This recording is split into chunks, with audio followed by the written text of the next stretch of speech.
оқушылардың тыңдамауы, тапсырмасын орындамауы сияқты сондай келеңсіздіктер өте көп болды. Соның ішінде маған өте әсер еткені, мен жұмыс істеп жүрген кезде, 3-4 жыл болған кезде мынандай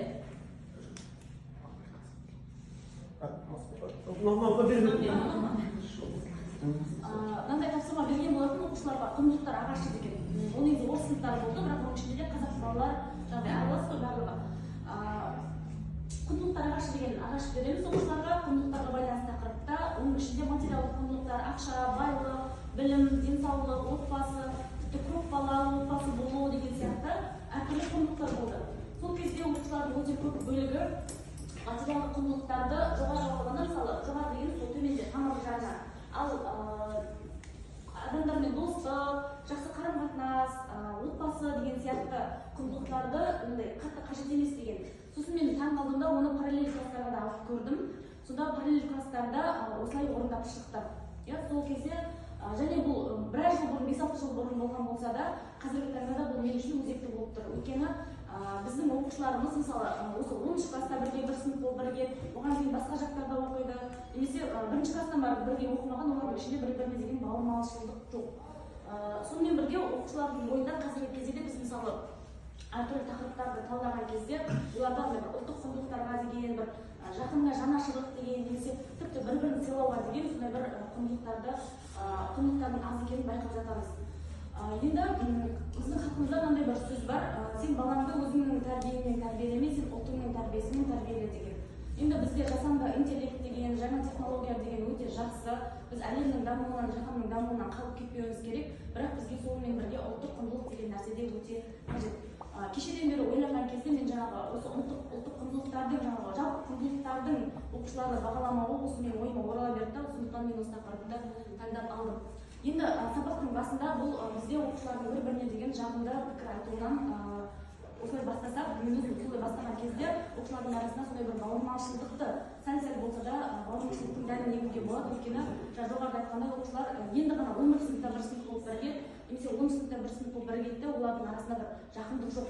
Бүгін бармыз, ертең бір жан-жаққа кетеміз деген. Өйткені біз өзіміз 1-ші сыныптан бастап бірге оқығандықтан сыныптастарымызды әлі күнге дейін жақсы көреміз. Ал біз байқасақ, оқушылар бір-бірімен төбелесіп, ұрсып, тіпті боғау сөздер айтуға дейін жетіп жатады. Сонымен бірге біз көркем шығармаларды талдаған кезде де олардың құндылықтарына жоғары мән береміз. Мысалы, Ақбілек деген шығармада, шығарманың бастауында автор табиғатты өте қатты, өте керемет етіп суреттейді. Оқушылар оны түсінбейді, неге бұл автор табиғатты суреттеуге соншалықты мән береді деп.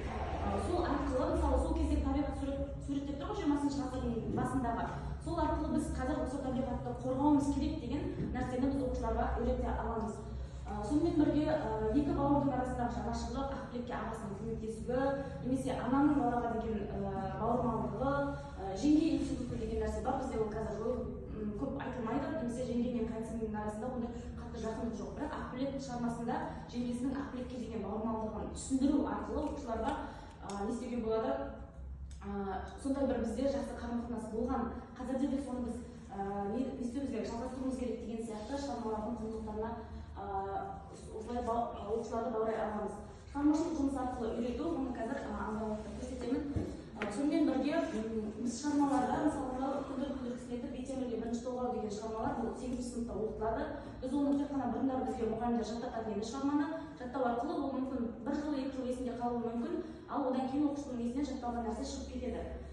Енді біз оның шығарманы оқыған кезде тарихи құндылығына баға береміз, яғни бұл шығарма күлдір кісінетіп деген шығарма қай уақытта жазылды, неге оны автор жазды, сол кезде қандай тарихи оқиғалар болып жатты. Немесе Бейтемірге 1-ші толғау, 3 қиян деген шығармалар бар 8 сыныптарда.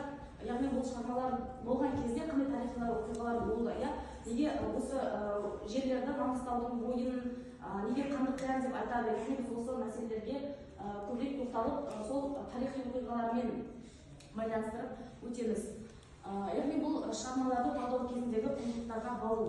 Енді келесі бұл шығармашылық тапсырма арқылы да мен осындай құндылықтарды оқушыларға үйреткім келеді. Өйткені шығармашылық тапсырма берген кезде оқушы өзі ізденеді. Оқушының бірнеше дағдысы қатар дамиды. Қазір мен сіздерге 10 сыныптардың жасаған жұмыстарын көрсеткім келеді. Бұл Шыңғыс Айтматовтың алғашқы ұстаз деген көбесі бойынша бір-екі жұмысты алып келген едім.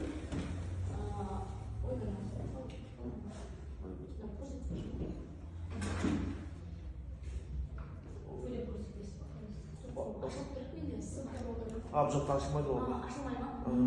Осындай бул окуучулардын жасаган буктурейлер жумуштары, ашылганда буктурейлер жумуштары, бул жерде окуучу осы шығарманы башка тыңдармандарга, окурмандарга таныстыруу максатында жасайды. Бул жерде әуелин бар окуучулардын өзү сүйлөйдү, осы шығарманын жалпы не үчүн окуу керектигин айтады. Отыз жылы Отан соғысынан кейінгі қиындықтарды ел жасады. Бұл повесте алғашқы ұстаз Дүйсен мен жетім қыз Алтынай жайлы баяндалады. Ең алғаш Дүйсен әкесі бір ауылға алғашқы ұстаз болып келген сәтте халқы өзінің ұстаз болып келгенін баяндап жатады. Бұл нәрсені күлкіге және ызаға қалдырады. Я приехал из города.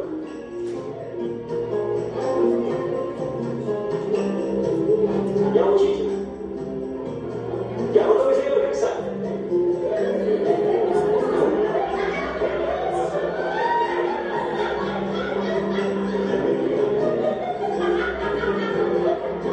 Теперь все учатся. Меня комсомол позвал в Москве. Алайда Дүйсен соқыр халықтың көзінше балаларды малдардың қасында оқытуға мәжбүр болады. Оған халықтың көмегіне әсерінен Алтынайдың жеңгесі оны бір шалға ұзатпақшы болады. Алайда оған Дүйсеннің ара ашылып қалғанның өзінде көптеген қиыншылықтар болады.